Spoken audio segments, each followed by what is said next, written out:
മുസ്തഫ സല്ലല്ലാഹു അലൈഹി വസല്ലമിന്റെ അടുക്കലേക്ക് ഒരിക്കൽ മഹാനായ അബ്ദുറഹ്മാൻ ഇബ്നു സഹൽ റളിയല്ലാഹു തആല അൻഹു കടന്നു വരികയാണ്.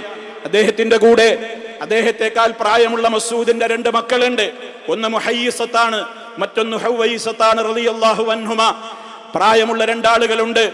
പ്രായമുള്ള 2 ആളുകളുടെ കൂടെ മൂന്നാമനായി അല്പം പ്രായക്കുറവുള്ള ഒരു വ്യക്തിയുമാണ് മുസ്തഫയുടെ സമീപത്തേക്ക് കയറി ചെന്ന് ഒരു കാര്യം സംസാരിക്കുകയാണ്. കാര്യം സംസാരിക്കാൻ തുടങ്ങിയതാരാണ്?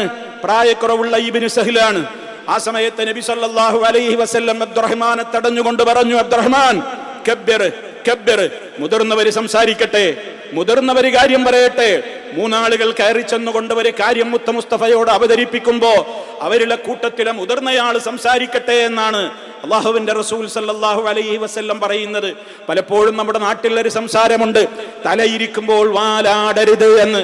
ചില കാര്യങ്ങളൊക്കെ അതിലുമുണ്ട്. അതുകൊണ്ട് തന്നെ തലമുതിർന്നവരുണ്ടാകുമ്പോൾ അവിടെ പാലിക്കേണ്ടുന്ന മര്യാദകൾക്ക് പ്രസക്തിയുണ്ട്, പ്രാധാന്യമുണ്ടെന്ന് മനസ്സിലാക്കണം. അവരോട് മുശാവറ നടത്തുന്നതിൽ നമുക്കൊരു വൈമുഖ്യമുണ്ടാകരുത്.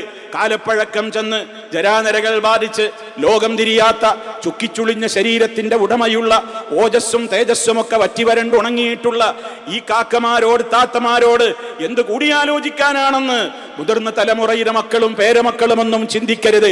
അവരുടെ വാക്കുകളിൽ കാമ്പുണ്ടാകും, അവരുടെ വാക്കുകളിൽ ഗാംഭീര്യതയുണ്ടാകും.